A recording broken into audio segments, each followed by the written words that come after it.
Brock Bowers at 18. We'll talk about this coming up next on the Wincinnati podcast.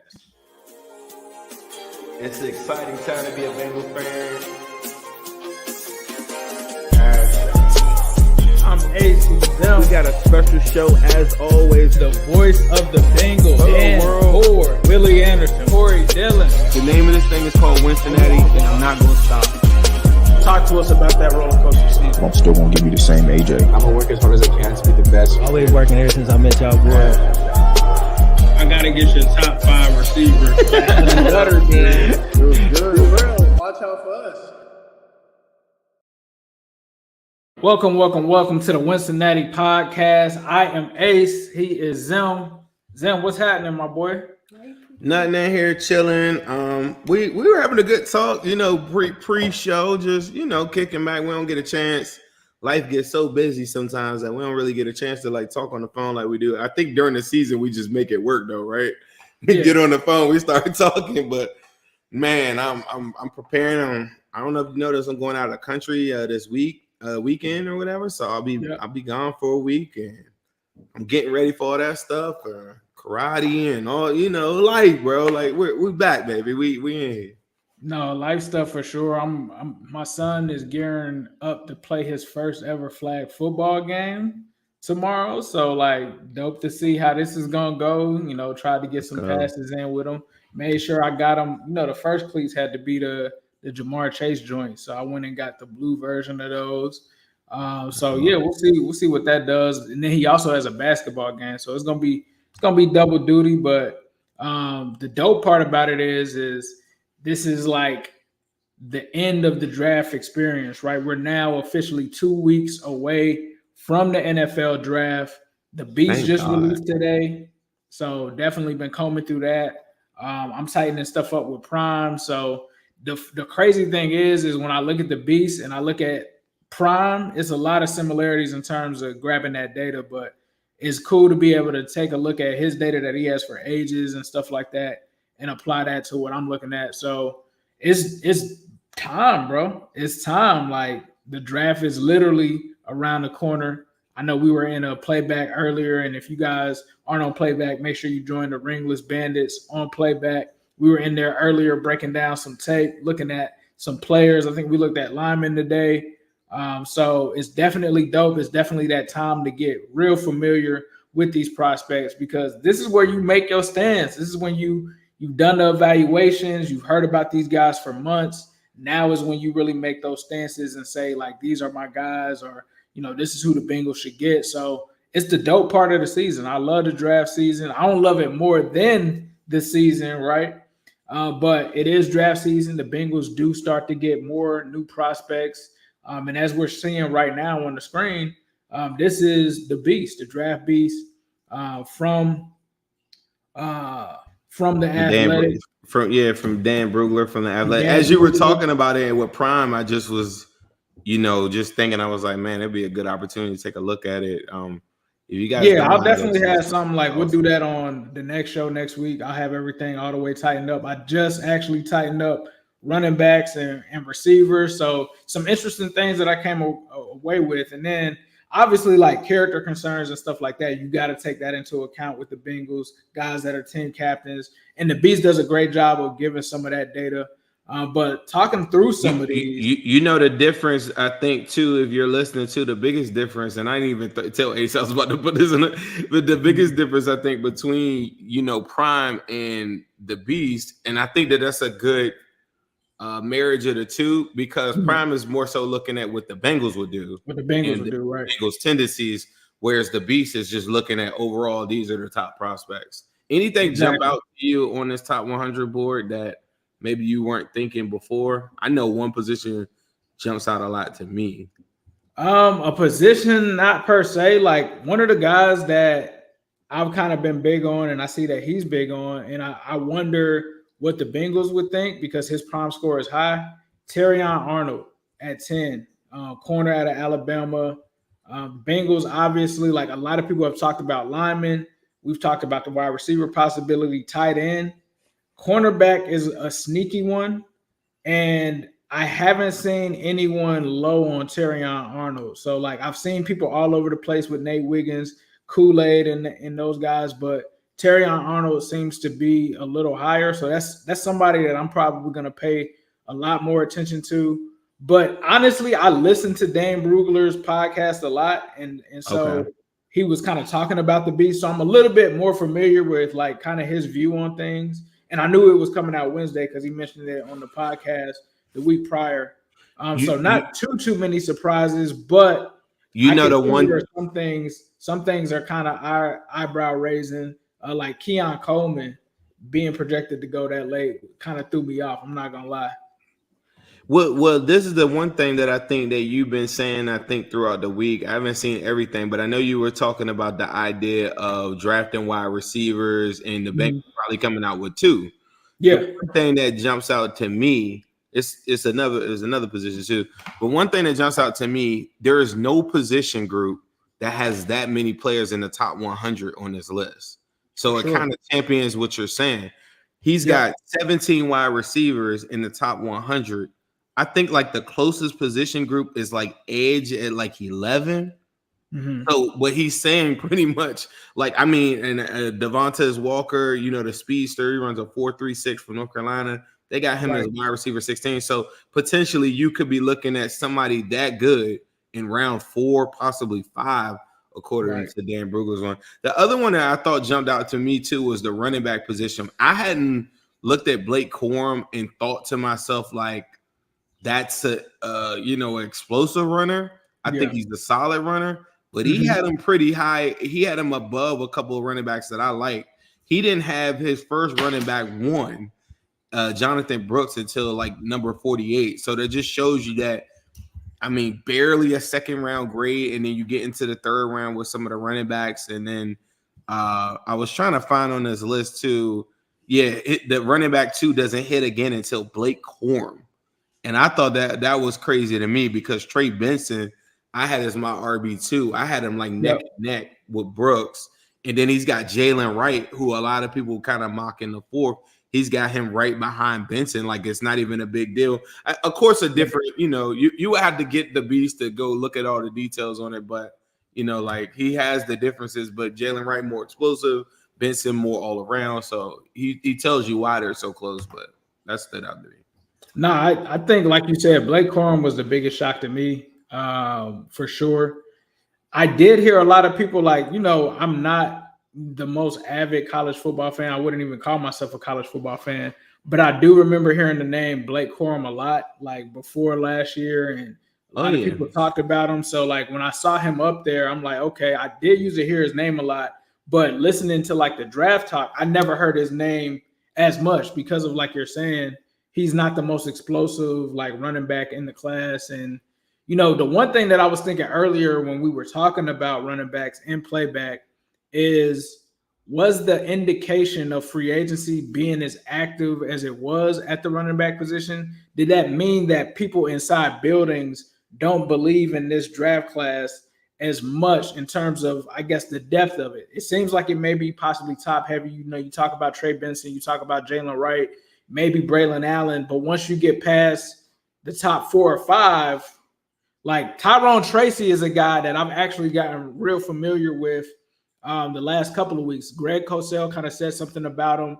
He was high in prime as well, and I've seen a lot of people talking about him. The only thing, though, is you kind of talked about the 24-year-old thing earlier. Like he plays a position where 24 and you're like 28 or 29 by the end of that contract, is it really worth it? In that scenario, no, I'm probably passing on a guy that's 24, because how long do I have you? And especially with you being a running back, especially if you've been a bruiser like a Blake Corum, which is interesting that he's in that category, even though he's got a number of carries. So I thought that was interesting. And, with it being draft season, I'm glad to see the beast circulating and getting out there. What's so crazy about that? We were actually in playback, and the amount of carries came up for Corum.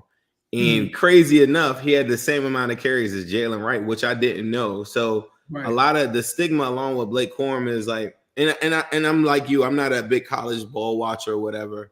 But for me, when I watch Michigan, it's generally like I feel like they're the beneficiaries of a really good run scheme, and they run the crap out of a football. And that's why a lot of people aren't looking at JJ. They're like, so JJ McCarthy has untapped potential because we never saw that. All he was doing it, and then you start looking at the film. You're like, oh, okay, he's making that throw. Okay, was he just limited by this rushing attack? And that's how I looked at Blake Corum all the time. It's like anybody run behind that line in that system, you do well. But moving right along, I thought that was a good little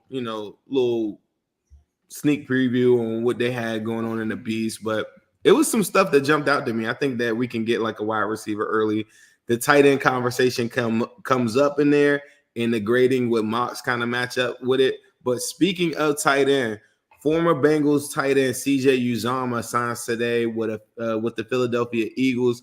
Happy for CJ Uzomah and his family, and his family to be. So I wanted to get your thoughts on that. Did you have any initial thoughts on the CJ Uzomah signing for the Eagles?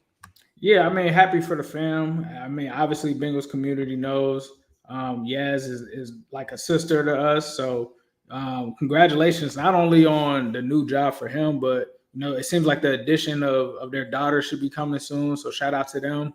But I think it's dope, man. I mean, like new city for them. They just came from New York. They get to go to Philly now. Philly's a good team that could use CJ as a weapon. So it's a good organization to I think be a part of. It's a contender.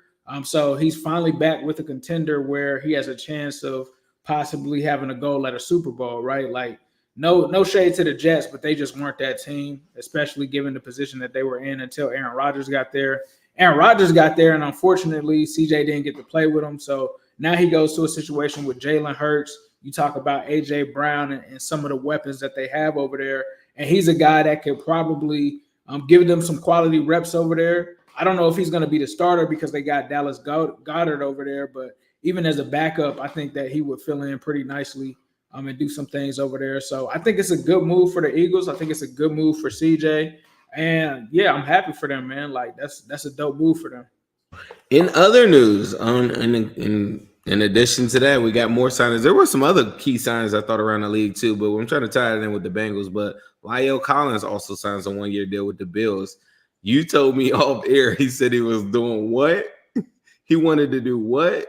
He wanted to win a Super Bowl. It sounded like when he signed with the Bengals, and I'm like, yeah, brother, I don't know if that's, La'el, you are a guy. I don't know if that's happening in Buffalo right now. I mean, maybe he's thinking Josh Allen is still there, but it's a lot of pieces that are no longer there for that. So you don't think the Bills are contenders anymore? If you're talking about Super Bowl contenders, no. Are they playoff contenders, like going to the playoffs? Maybe in that division. But right now, I don't even know if they're division favorites, to be honest with you, especially with the Jets having Rodgers right now. I thought the move of them getting rid of Diggs, being vocal and all these different things like that. I didn't think that was quite a big deal as people were kind of make it seem, because I thought like he wasn't getting separation at the level I think he's accustomed to doing. He never was a burner, so he's at that part of his career, 30 years old, like where I don't know, you know what I mean? So yeah, I do think that Josh Allen is a lot like Burrow in the sense of I think Bengals fans, we don't have a level of respect for Josh Allen because he's never beat Burrow, and every time that we saw him, he looked bad. And I think ultimately there are probably other teams that probably are staying on the table for him, but I just think he's a lot like Burrow in the sense that as long as he's on the roster, they have a chance. You know what I mean? Yeah. To like win games, and it makes him it makes him a playoff contender. But I do understand that they lost some key pieces though. But they got La'el Collins. Yeah, I mean, La'el is. I mean, it's a good signing for them. It's a good move for him. I think he's going to get a chance to compete. It doesn't move the needle too much, but I mean, I'm glad that La'el was able to find a contender to play for. I know he went back to the Cowboys for a little bit, but this gives him the opportunity to start across from Deion Dawkins, and it's a move that shows that he can still play and hopefully put out some good film out there. I thought that he didn't really get to do that in Cincinnati because he wasn't fully healthy. maybe now that he's had the opportunity to kind of sit out for a little bit, maybe he can do some things over there. But you mentioned like a little sneak preview of Prime, so I'm gonna go ahead and feed the fam a little bit here and take a look at. We kind of talked a little bit about the running back rankings, so I'm gonna make this a little larger here so you guys can see it. But right now, the number one ranked running back on Prime right now is Will Shipley out of Clemson. I think that's an interesting person that too many people haven't talked too much about him. Like I've heard about Will Shipley, but I haven't heard him being mentioned as one of the top guys. Jalen Wright out of Tennessee. We took Shipley in our mock the other day on Spaces, though, for sure. I like Jalen Wright is another one. You've heard about Audric Estime, especially related in relation to the Bengals. Jason McKellen is a guy that's a later round guy. So, like, if the Bengals were to take a late round running back, they might look at him. Trey Benson is currently Prime running back 5. So you're seeing him there. He's got a 4.05. Tyrone Tracy is the guy that I was talking about as well. Out of Purdue.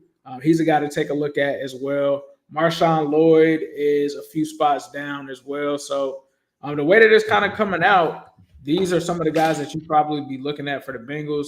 Once you get lower down the list, these are some of the guys that the Bengals wouldn't really be too interested in. Frank Gore Jr., coming out of Southern Miss, not a place that the Bengals have really been attracted to. The Beast has him undrafted. Yeah, he's undrafted on here. Jaden Sheridan, Jawar Jordan, Bucky Irvin is probably the most notable guy, like name-wise, that's on here. So this is just kind of a preview of what those guys look like. The other thing with Prime is when it's all said and done, when I bring out the boards, the thing that you want to do is sort by the Prime grade and then the projected round. So the round still plays a pretty big factor, but that would just let you know if they're in the second or third round and it's Jalen Wright and Jonathan Brooks, they actually may prefer Jalen Wright based off of this, or Trey Benson, or Marshawn Lloyd. You talked about Blake Corum earlier. Blake Corum on this list would probably be in that range. It looks like their fourth or fifth choice. It looks like fifth choice. And if people wanted to get access to Prime, how would they do it? Yeah, in order to get access to Prime, you can subscribe to me on Twitter at New Stripe City. Not only do you get Prime, you get a whole bunch of other stuff as well. I actually did a playback this week. And in that playback, I ended up breaking down and looking through the Prime scores of receivers and just looking at receivers and stuff like that. And then you'll get other kind of draft information. But with that, on the week before, I'm actually going to release the full Prime rankings. I know a lot of people are wanting them. People that have access to my subscription know they've already got most of them already. But within a week, I'm going to let it out because I know that then it'll just be getting thrown out there and you'll have essentially a board that you can interact with and go draft by draft and take names off the board and follow the draft and know, okay, this guy looks like, DJ Turner looks like he might get taken by the Bengals. That's what happened last year. I know when we had the show that we did, I was watching Prime and we were going through and I kept saying, I'm like, bro, Myles Murphy is at the top of Prime. Like Myles Murphy might be the guy. And that's who it ended up being. So it's a good tool for people to use. I put all kind of information and insight. I'll also be doing like the top fives and stuff like that. That's where it got a lot of interest last season because you saw Chase Brown, I believe, was RB1 or RB2. Myles Murphy was edge 1 on Prime. DJ Turner was cornerback 1 on Prime. So it's just something that gives you a chance of seeing based off of Bengals history, based off of all of this data since 2000 when Duke Tobin took over. These are the traits or attributes and pieces of the formula that the Bengals tend to look for. So if you do subscribe to me on Twitter at New Stripe City, you get that. There's also, I believe, I also have a Patreon. Patreon is another way that you can get access. But the best way, in my opinion, for the value, it's only $3 on Twitter. That's the best way to do it. You can't beat that for $3. Man, I was going to say, we knew that Joe Burrow was going to be the quarterback for the Bengals before he was drafted. We didn't need too much predictive we data. didn't need time for that. Speaking of Joe Burrow and predicting different things, Joe Burrow is back throwing. what did you think, Jeff? If you guys haven't seen this, Bengals.com writer Jeff Butch Hobson wrote a story where he actually caught up with Joe Burrow, had a bunch of quotables in there. Burrow's looking to get stronger, bigger, had a lot of different things where he was talking about his all-season report and how he was going about his business and how that is in relation to him getting back on the field. He talked about the Bengals need to be more consistent to be a top 3 offense in the NFL. He talked about him back throwing and being in progress in getting better at that. He also talked about him getting on more weight.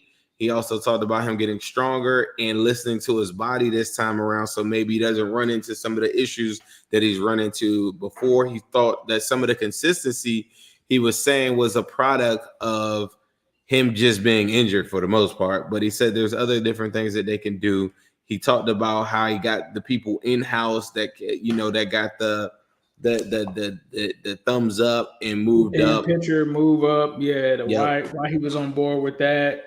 Also, like you said, a lot of people saying that he's heavier than 215. Talked about, you know, getting his body to a point where it's more durable. And like you said, he's out there throwing. And I mean, we saw the video that made waves on social media with him kind of doing the chin-ups or the pull-ups on the wrist, letting people know people with good wrists that aren't able to do it. When's the last time you did a pull-up? I was at a park one day and I was doing pull-ups, and them joints, you know, like it's not pull-ups is crazy. Like pull-ups is tough. Try to give 10 real good pull-ups. Like I know a couple people. I'm finally getting back. I know you always been in the gym. I'm finally getting back in the gym, and I still haven't done no pull-ups. But still, though, when I go to the gym, I'm like doing a lot more cardio. I'm running. You know, like doing a whole bunch of mat work, different things like that.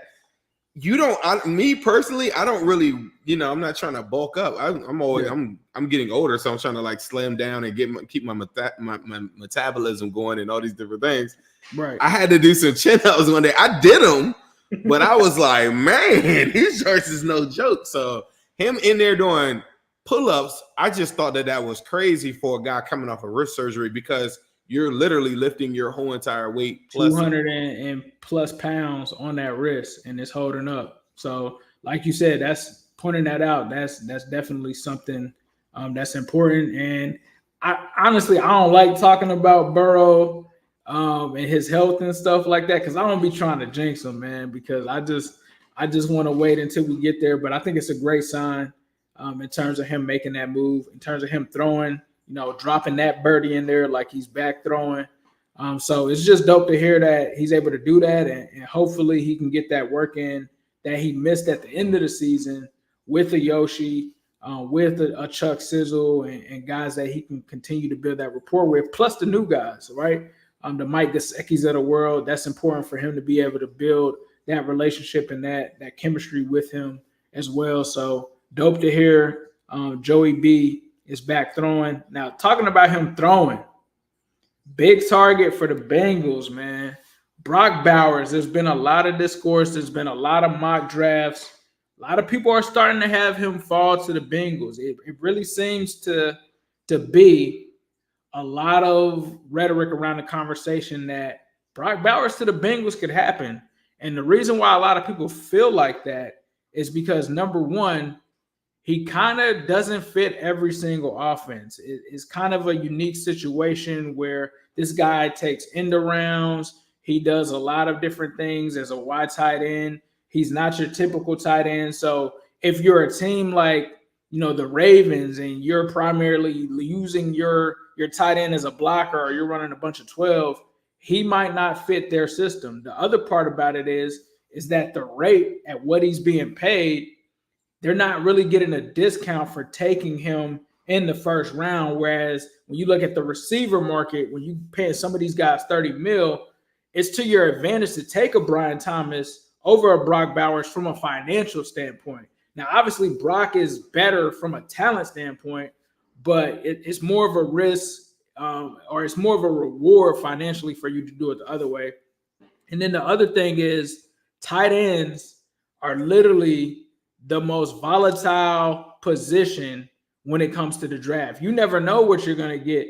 I think somebody just showed last week, like every tight end that was taken in the first round for the last decade, and most of them, none of them were all pros. Like none of them, there was probably only 2 Pro Bowlers on the list. It wasn't a situation where it's been a situation where teams have had a bunch of success. So the history is going against it as well. And then you take a look at last draft, the tight end position wasn't taken until Dalton Kincaid. And we're talking about in the 20s. So it's very feasible that a guy like Brock Bowers could potentially fall given those circumstances to the Bengals, especially if a team like the Colts don't take him.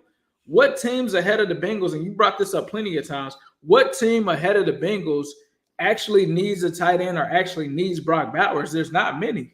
I mean, the argument is that there are teams that could use a tight end for sure. But this is the question that I think that the likelihood of him being there is a lot higher. All it takes is one team, to change all of this.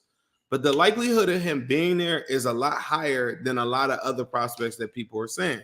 Because imagine this. Somebody just said he's not falling to us.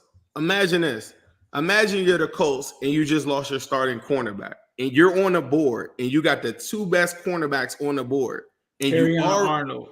You got Terrion Arnold or you got Quinyon Mitchell on the board right there. They need a cornerback bad. Just for example, you mean to tell me, and you already have a tight end on the roster and everything, like like under contract and everything like that. You mean to tell me that you don't have a number 1 cornerback like right there or whatever?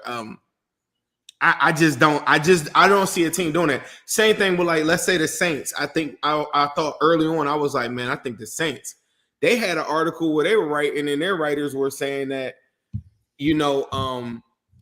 they have a history of skipping the position. They have a need because of what's his name, Trevor Penning being kind of like a bust. Yeah. They're like, the fan base is going to kill them if they don't take a tackle. You got the Broncos, who are probably in front of them. They need a quarterback. So the concept of him falling, remember, 4 quarterbacks coming off the board, no matter what in front of us. So now you're down to 13 teams, right? 3-4 offensive tackles, whatever, going to come off the board. So now we're down to we're like 10. The 1 corner, so now you're down to 9. 1 D tackle, now you're down to 8. You know what I'm saying? So it starts to slim out. And then out of those 8, how many of those teams need a tight end? Somebody said the Jets. Let's see this. The Jets are in the same position that we are in terms of Trent Brown. Just because we currently have Trent Brown at right tackle right now, Mike Williams represents Trent Brown to me. They already have have paid Conklin a bunch of money, and they have Jeremy Rucker at tight end. Conklin isn't paid like low-level money, like Gesicki level money. He's paid like, I think, like $8-9 million or something, like he's amongst the top 10 in the NFL as far as being paid. So then you're looking at, okay, Mike Williams, is he on a 1-year deal coming off a torn ACL, and then when they're drafting, they'll have Roma Doomsday or a guy like that on the board, possibly even Neighbors if a team skips on Neighbors. You're not going to go tight end if you already have Conklin, and you know what I'm saying? So think about all these teams. It would have to be a team from somewhere else coming up to get Brock Bowers, which I think is probably more possible than all the teams in front of us. So people saying that he's not going to fall, I do think he would. I just think that there's a high number or a higher chance of a team. I don't want to say it like, the teams that we hate the most, that you would have to give up not that much draft capital just to get up to that mid-level 15, 16 spot. And you be talking about giving up like a 4th round pick or something like that if you're coming from the 20s. So, like, to me, that's more likely, and then somebody snagging them. So that's how I look at it. You hit on the main point. The Brock Bowers being drafted day 1 for any organization in the top 10 automatically makes him a top 10 paid tight end in the NFL. So fans aren't looking at that, but GMs are looking at that and saying the reason why we draft wide receivers so early, the reason why we draft edge so early, the reason why we draft tackles so early is because we're getting a discounted rate on the position.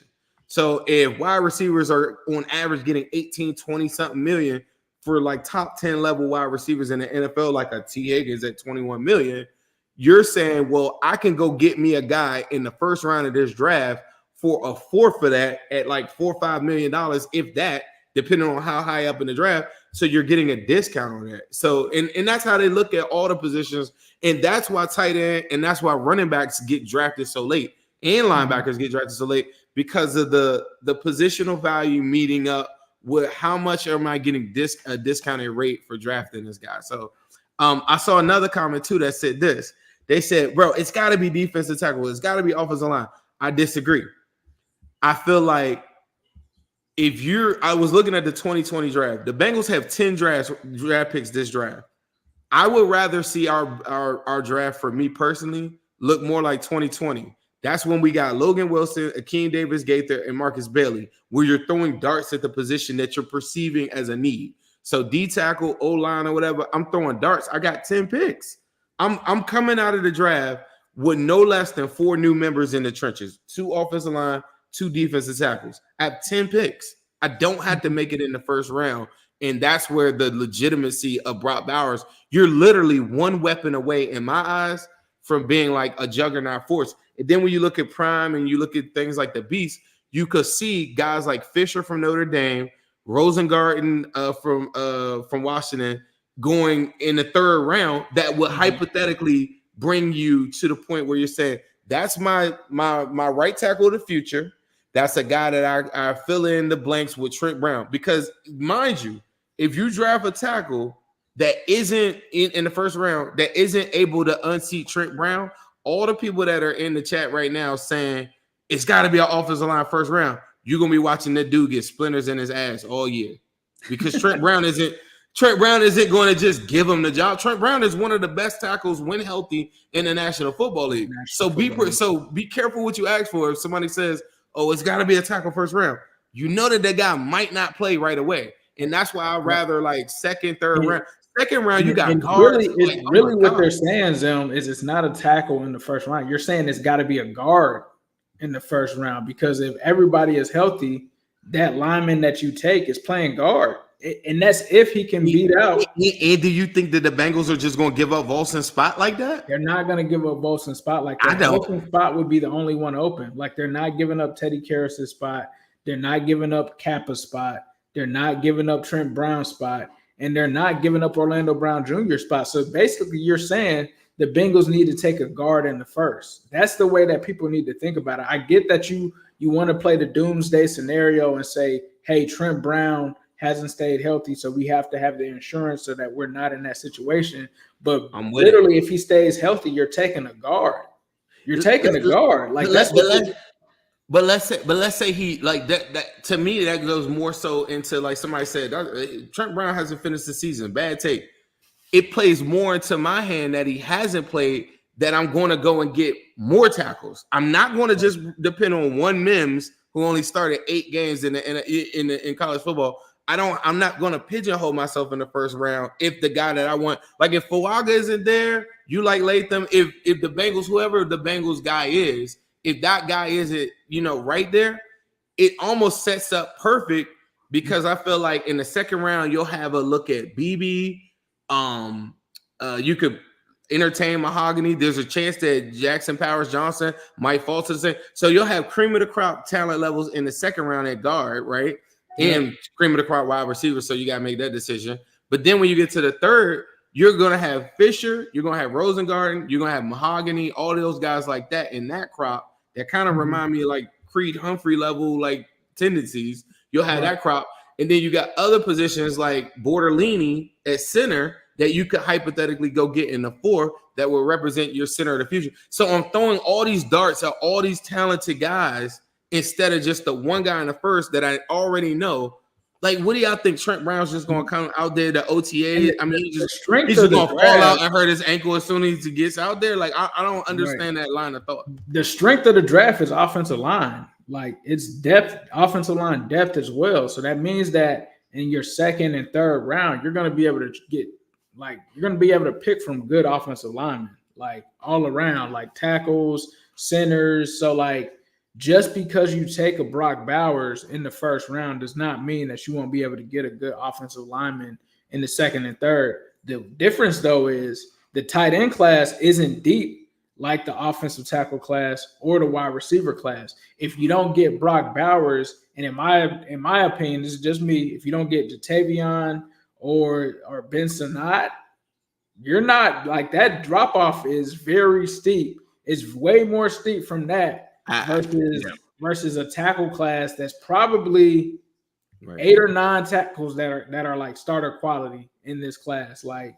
you could probably get at least 8 to 9 starters, and that's just tackle. When you get into the guard position, you're getting even more. You're increasing that number even more. So you also have to realize how the draft is set up, because if you do take a weapon like Brock Bowers, what's going to get you back to the AFC Championship and back to a bowl? Is it Brock Bowers, or is it a guy that might be playing left guard or might be sitting on the pine that will not help you this season?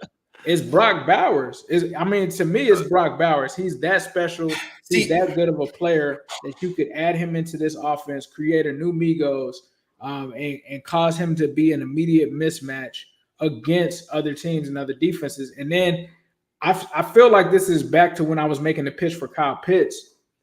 They're not going to be able to blitz you like that with a guy like Brock Bowers. Like they're not going to, like the hot read literally is Brock Bowers. So the whole way that teams would have to scheme, the Bengals, and I'm not trying to disrespect any of the players, and yes, we do have Gesicki, but on a 1 year situation though. where got Gesicki like, on a 1 year. This is just anybody running right up the seam. Like, nah, this is Brock Bowers. Like this is a little different.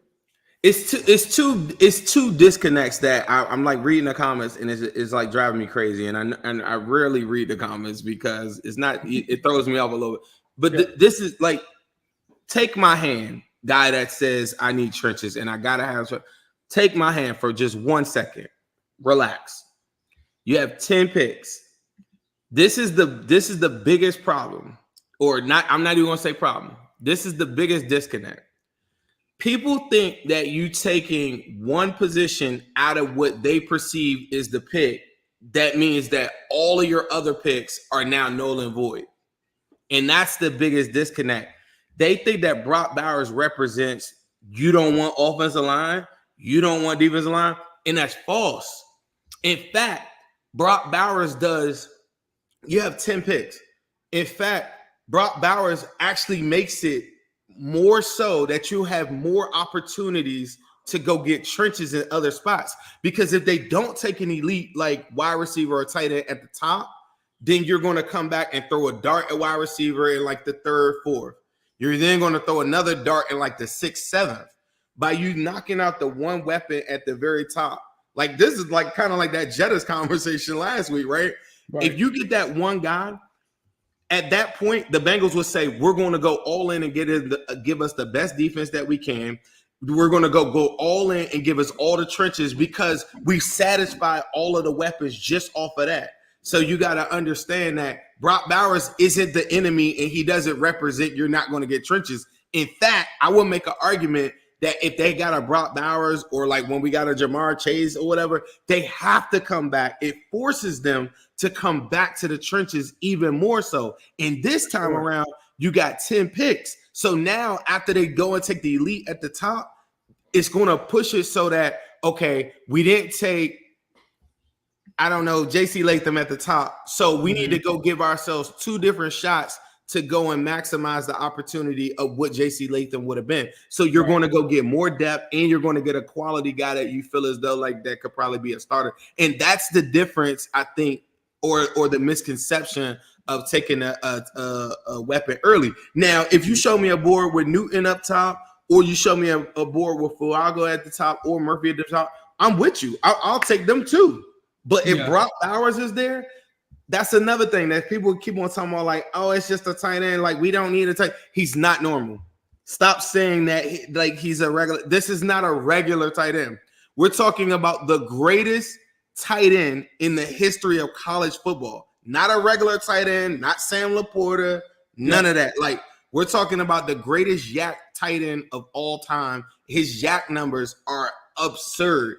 And what it would do for Burrow in the offense is quick read, balls out quick, one-on-one, no tail sign. Dangle, you want to run the football?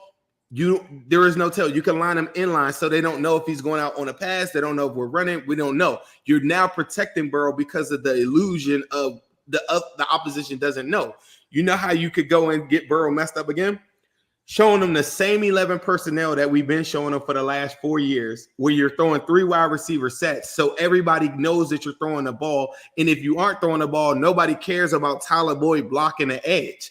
They would care about Brock Bowers on an inline guy. And it don't got to be Brock Bowers. It could be whoever. I'm saying, like a weapon at the top. You got to understand that it represents a level of protection. One of the things that can protect Burrow is the actual play calling, the run coordination, and the illusion of we don't know what play is getting called from the defensive side of the ball. Those are all things used to protect Burrow as well as the talent itself. You got to. It's a deep conversation. Yeah, nah, for sure. I mean, I'm gonna be real, man. The Bengals haven't had an elite tight end since Tyler Eifert was no longer a Bengal. And you think about 2015, you think about the dimension that he added. Brock Bowers adds something even nastier. And you can't look at him as simply a tight end. You look at him as a weapon. Think about Sam Laporta last season, guys. Like Sam Laporta did a lot to elevate that Detroit Lions team and that offense. And I think a lot of people are just thinking, we're saying just skip the lineman. No. Like, Jim might not agree with me on this. I wouldn't mind if they came back in the second round and traded up and got a guy like Tyler Guyton. So, like, if they came back and was like, we're going to trade up, get Tyler Guyton in the second round, I have absolutely no problem with that. We got 10 picks. We could move up in 2-3 rounds. Bro, Tyler Guyton in the second round represents your replacement for Trent Brown after this year, or Trent Brown were to get hurt. And the upside on Tyler Guyton in the second round is awesome. I would hate Tyler Guyton or Mims in the first because of the uncertainty of them, and I don't think that they're going to play. I just don't think that they're going to play. So everybody's saying, we got to be offensive line. Another thing with D tackle, too, you got to go look at this, too. Go look at the snap counts for some of the top D tackles and the top noses in the NFL. Most of the D tackles that were drafted, they don't exceed 500 snaps. Why is that important? Zach Carter got 500 snaps last year for the Bengals, so hypothetically, you're going to replace that. But the top guys outside of Dexter Lawrence in the whole National Football League, there are very few noses that get over 300 snaps. So people saying that they want Sweat early, a lot of these guys, I feel you, but at the same time, from an organization standpoint, it has to make sense from impact in the snaps. Noses aren't going to play that many snaps, and I think the value of them is dope in what they could do for your team. But I think the Bengals schematically are going to have to change up what they're doing on the defensive line and go into one gap guys. Yeah, you don't need a two gapper to succeed, and you're going to have a guy like let's say it's Michael Hall next to Rankins. Or to me, the three techs. If you're talking three techs, this class has a lot of them. So like, it's not like there's a lot of options for them. Like, Byron Murphy. Like you talk about Durzon as well, but like, there's a lot of guys that are still pretty good outside of those guys. Like, you probably have at least like 8 or 9 to 10 like three techs that they're all pretty good. Like, it's not like, now some of them might not be Newton or Murphy, but after you get past Newton and Murphy, a lot of those guys are pretty much like together. Like, you talk about the Michael Halls and stuff like that. Now, if people want to talk about nose tackle, the only nose tackle is Sweat. And now with this whole situation of the DWI, like, the Bengals aren't taking them. Like, I'm sorry to tell you that, but like, the Bengals don't take guys with character concerns. So like, if you're telling me like it's not going to be a nose tackle, like, there's not much separation between those guys. It goes back to the same argument for the tackle.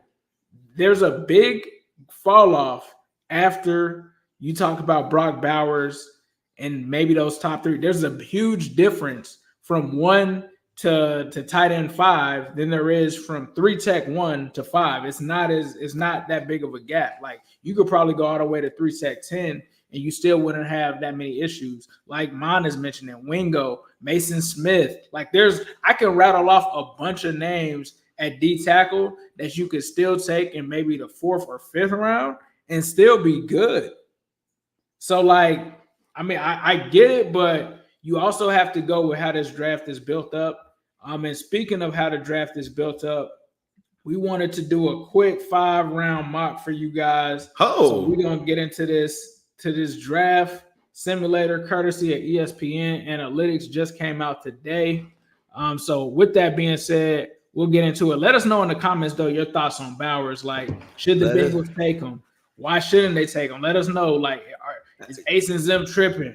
Or hey, are we cooking? Let us know in the comments. Can I say, somebody said, how long has Ace been a fan or something like that? Let me ask you this. When's the last time that the Bengals have taken a D tackle in the first round? Does anybody know? It was 30 years ago.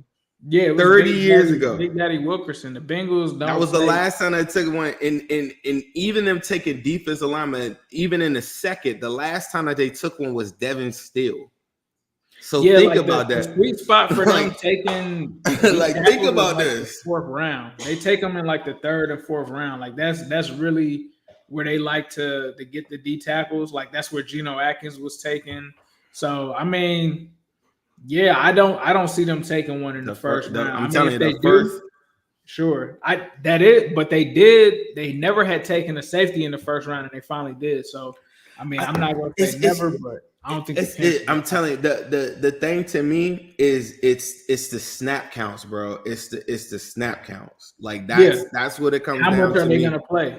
Like even if you get a nose tackle, Andre Sweat, how much is he going to play? Like, bro, like some of the guys that I'm looking at, like I'm looking at a list of like the top 100 or whatever. Like some of the top noses or whatever don't play over 300 something snaps. DJ Reader. Think about this before we do the mock. I'm all in for Murphy or Newton first round. But you got to understand this. We all agree that DJ Reader is one of the best noses in football. I think we all agree that it would be hard to replicate a DJ Reader in an NFL draft. Even for the guy that says, give me Murphy or give me Duff, you're not thinking that he's going to come in and be DJ Reader levels at the beginning. Just to put this into consideration, DJ Reader played 58% of the snaps.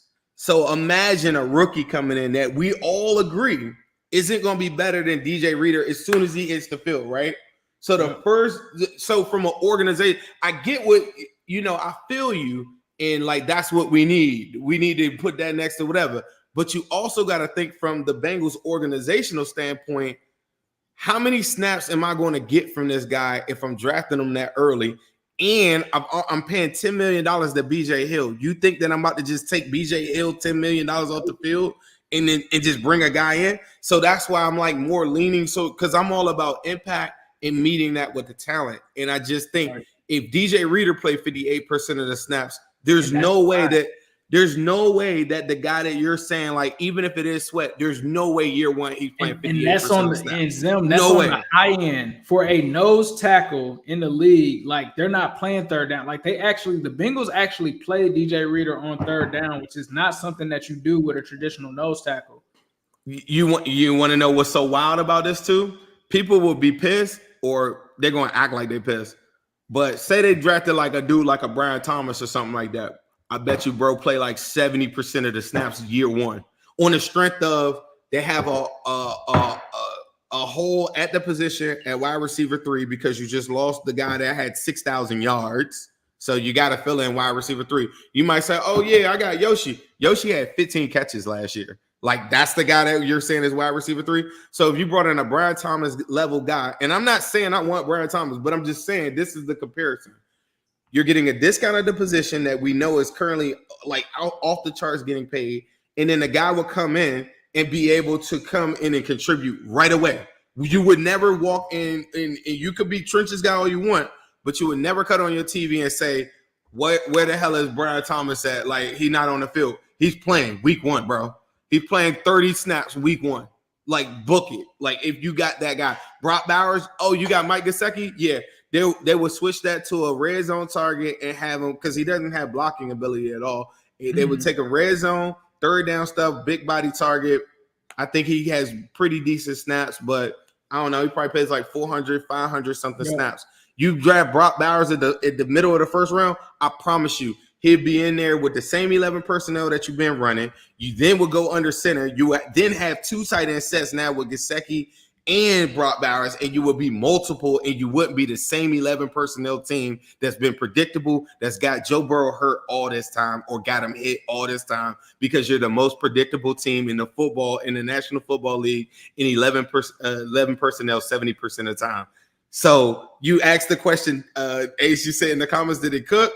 That's what we call a cook. So like if you gotta know, and if y'all want to have a conversation too, we can always hop on Spaces. We can always hop on Playback, and I can give it to you live and direct, and I will challenge every single one of your points, because I, like you, wanted the trenches. I think that we could kick the AFC North's ass. I think during the regular season, you have to have the battle of attrition. I want to have more trenches guys than you. But the one thing you're not telling people right now is that if you don't take the trenches in the first round or whatever, like, oh my God, that's wrong and that's false, and I gotta check you on that. I'm sorry, I gotta go. No, we good. NFL Draft Simulator, let's get into it. So I went ahead and simulated the first 10 picks. Caleb Williams, Jaden Daniels, Marvin Harrison to the Patriots, Malik Neighbors to the Cardinals, Chargers take Dallas Turner, Giants get Joe Alt, Drake May goes to the Titans, then Rome Odunze goes to the Falcons. If y'all know this is the new ESPN mock too. If you're listening to the pod right now, we're doing a new ESPN mock draft. This was just released 7 hours ago. Jared Verse goes to the Bears. Brock Bowers, who we just stood on the table for, went 10 overall to the Jets. So I'm gonna let this do its thing. Byron Murphy's off the board. Right now, the Bengals have Troy Fautanu, Latu, Johnny Newton are all on the board right now. So if I look at tackle, Marius Mims is still available. Wide receiver, Adonai Mitchell, Brian Thomas Jr., Ladd McConkey. A lot of people are still available. Let me see. D tackle, you got Murphy and Newton, or just Newton?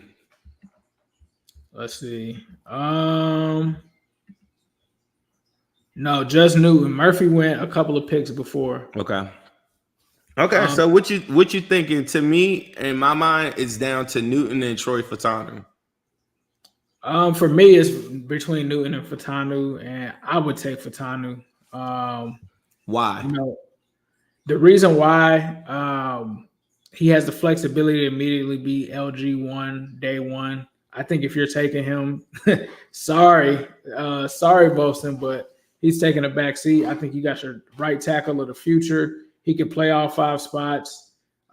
He's extremely aggressive in the passing game. There's nobody that, in my opinion, fits the Bengals more than Troy Fautanu. He would be my pick. You kind of talked about Newton. Newton's in a situation where, like you're saying, Sheldon Rankins, you still got to compete with Zach Carter. I don't care what people say. Zach Carter is still going to be there, potentially taking away snaps. And then you also mentioned BJ Hill. I hate that. I don't trust the D-line rotations. We didn't even see them make snaps for Miles Murphy last season, and you're telling me they're going to do it for another D tackle? I just don't see it. So in this situation, maybe I might trade back, but in this situation, Troy Fautanu to me is a slam dunk, especially given the value right now. Like, they've got him as the 9th-ranked player in the draft, and we're getting him at 18. They never benching Cordell. They're not benching Cordell. They're not going to bench BJ Hill. And as long as they took a 3rd-round pick on Zach Carter, he's going to get snaps. Fautanu, I like him. We were watching him in playback earlier. I think Fautanu, with the versatility, some people even have him in the beast with Dan Brugler's guy. He has him listed as the number 1 guard. I think that he has the versatility to play tackle. I think he can play right tackle. What about Latu? People saying we're not giving Latu enough love. Latu at 265 pounds. You just drafted Murphy the year prior. I believe in Latu, but he will be buried in the depth chart, and I'm not getting the snaps. We couldn't get snaps last year from Miles Murphy or Joseph Asai. You're not going to get no snaps. Well, you're not taking Trey Hendrickson off the field for Latu. You're not taking a Miles Murphy, who you took a 1st-round pick off. You'll take him off the field, and then you still got Sam Hubbard to play most of your rundowns. Where will Latu come in on that? Like, to me, it's not getting a snap. It's giving me a contingency plan for Trey Hendrickson, whose contract is over in 2 years. I can't take Joe Latu Burrow right there. throw to Latu. Can Latu block for Joe Burrow? He's better than Murphy, but the Bengals are going to say I used draft capital of a first round pick the year prior. They're not going to bail on a first round guy. And as a run defender, Murphy is better than Latu. And he also had to medically retire, didn't he? Didn't he get a medically retired Yeah, I'm not doing that. For me on this one, I like Newton. You want Fatano. Okay. And the only reason why I go Newton on this pick is because I feel like Newton day one is I'm gonna give him all them Zach Carter snaps, him next to Rankins and Trey Hendrickson. I think that he's able to put tremendous amount of pressure on people day one. And I think I'll move on Fatano because if it's guard versatility that you want, I think in the second and the third round there will be guards that like straight up guards that we could go get. Yeah, Newton will rush. To me, I'm only playing him at guard just because that's the only opening. I see him as a tackle. So if I am doing that, it's very similar to when Laramie Tunsil got drafted to the Dolphins. If people remember, before he was this, all-pro left tackle, they played him at guard first and then moved him out. So that would be my idea there. But if you want to go Newton, I don't have a problem going Newton here. I'll go with whatever. Fatano, I'll make it work too. I think Newton and Fatano both have. The only thing is, do you like the options after that? I mean, we still got some different options. I like some of the options at 3 tech, but I think the wide receiver and the guard options behind it make me feel better. Okay, we're gonna go Newton. Newton, I'm telling you, day one, 400 snaps. Right after. Day one, 400 snaps, and I promise you he's getting 6, 7. He's giving, how many did the rookie Carl Lawson give us? Like 7 sacks, 8.5 or something like that? Year one, Newton next to Shelton Rankins is giving us some sacks. All right. Now we're in the second round. Tavondre Sweat. Let me see them guards and the wide receivers. Number 1 player. We got Keon Coleman is the top receiver right now. Ricky Pearsall. You got Troy Franklin, Brendan Rice, Malachi Corley, Devontae Walker. Still got plenty of options at wide receiver. Let's look at guard. This is the opportunity. This guy, Christian Haynes. I like Frazier. I like Frazier right here. The reason why I say the versatility center guard would challenge Volson day one, and we would be a lot better at guard. That's who I would pick. I kind of went with Newton on the first pick. Who you got? I would Kingsley. I would probably look at tackle. Kingsley all day. Yeah, I didn't think Kingsley in this situation Kingsley all day. Hold on, let me see. Kingsley, I'm thinking Kingsley. I like Kingsley. I like a lot of Kingsley better than Guyton. I like a lot of Kingsley better than a lot of guys like at the top. Kingsley's oh my God. If that happened on draft day, like I'm cutting off the TV. I'm out of there. I don't care. Newton and Kingsley, we ready to rock and roll. Keon Coleman just went 3rd round. All right, let's just go ahead and alternate. So I'm gonna just let you make this pick. So which one? What position are you looking at? Let me see them wide receivers again. I need to get me a weapon. I'm gonna probably ask you about them tight ends too. Brendan Rice, Javon Baker, Jermaine Burton, Jamari Thread. Let me see the tight ends then. I'm not a big Brendan Rice guy, but that's probably who. Slover, Theo Johnson, Ben Sinnott is that low on the ESPN mock? Yeah. Let me see the guards. I know we're kind of getting low on time. Hunter Norzad, Zach my Zinn. center of the future, Tanner Bortolini, is right there as well too. Bortolini with the mullet. All right, and let me see the corners. Devonshire, Elijah Jones, Pritchett, Josh Newton, Kyrie Jackson, Renardo Green. Look, this is the crazy thing. So what pick is this? 80? 80. Our next pick is at 97. So somebody in the crowd said take Sinnott, but this thing has Sinnott graded as ranked number 120. I would take Sinnott with the next pick because I'm pretty sure he'll be there. I don't like Brendan. Let me see them guards again. God damn. Oh, let me see D tackle. I might double up on the big boys. Chris Jenkins. This like this Mason. is exactly why I will wait at D tackle. You still got Dwayne Carter, Rook, Arojo, Mason Yeah. Smith, Nasty. Leonard Taylor, like Yep. McKinley that's Jackson nasty. still there. But what if I get Rook on there and then I just now Zach Carter isn't even on my team right anymore? Like we ready to go. But is he even playing? Is he even active on game day? If Zach Carter, if they move them snaps out the way, yeah. I like Mason Smith right there too. I like 3 of them dudes right here. God, that's tough. Yeah. Ugh. I gotta defer to the crowd, bro. So somebody said take Chris Jenkins right there. So you have your nose. That's what we're doing. All right. All right, let me ask you this: if I make this pick, are you going to take Sanat with the next pick? Nah. All right, give me Sanat. All right, give me Sanat right here. Then. All right. You gonna come back and go get one of them? Which one was the? Oh, I'm coming back for a receiver, bro. Somebody in the crowd said, "No, don't do it." Them receivers is I'm taking. I want feeling them. Oh, I should have asked you about running back because Benson might have still been there. Oh yeah, running back. We neglected running back. Jalen Wright still there. Wide receiver getting low though. That's a good 4th round pick right there, Jalen Wright. I'm going with a receiver, man. Give me Brendan Rice. Okay.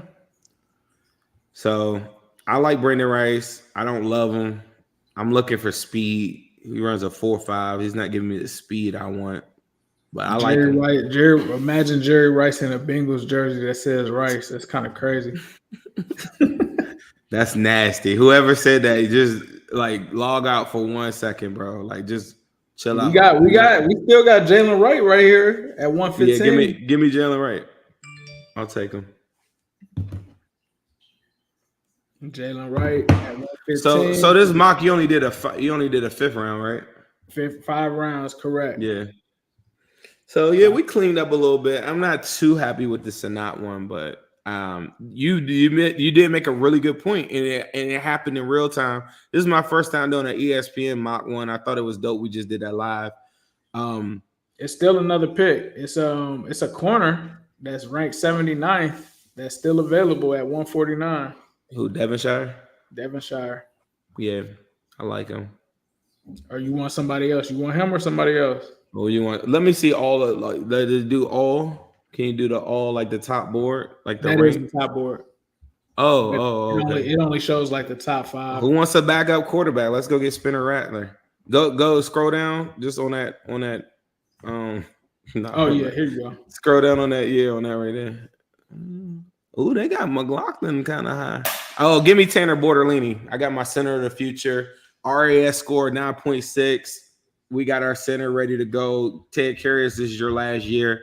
I got a dude with the measurables of some of the greats currently right now in football. I watched his tape the other day in Wisconsin. He was a dog. I mean, he's phenomenal. I love Bortolini is my steal of the whole entire NFL draft this upcoming season. If you get him in the 5th, that's crazy, but I would take him in the 4th.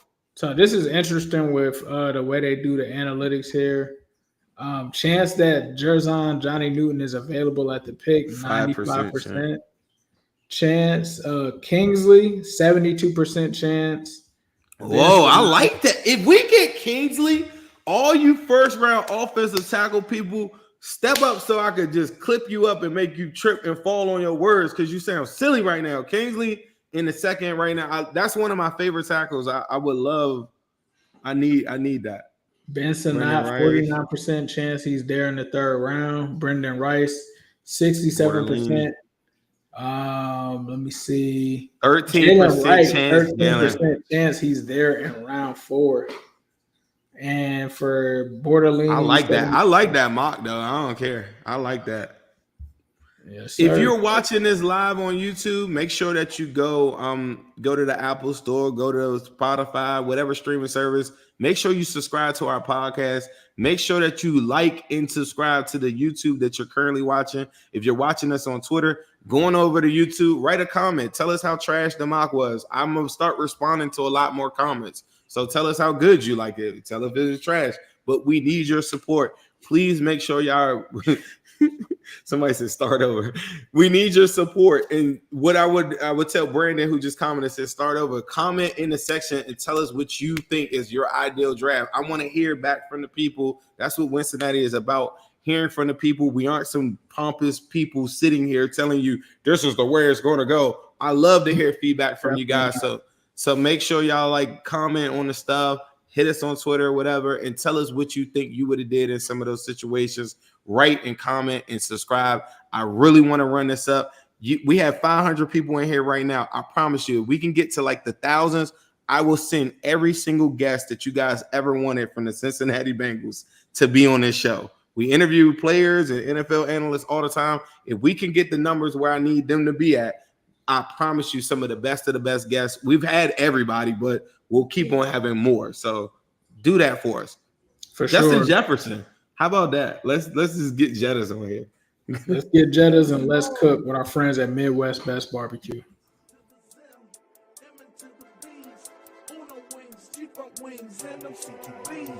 Midwest Best is the place to be for queuing wings. Midwest Best is the place to be for queuing wings. It's the AC to the Zim, M into the B's. Uno wings, Jeep on wings, and them CTVs. Midwest Best is the place to be for queuing wings. Midwest Best is the place to be for queuing wings. Say what up to Jordan Battle. We be going to battle. Intercepting balls like CTV did on Seattle. Putting 6 up on AZ. Juice gang amazing. Make sure you come get these wings. The Zimby stay blazing. And T-Game be smooth as ice. Jamal making DBs fold. TV got big levels. And now you already know. It's so pretty for Uno wings. Cam got the new wings. We call them CTBs. Only at MBs. Nation to the Zim. M into the B's.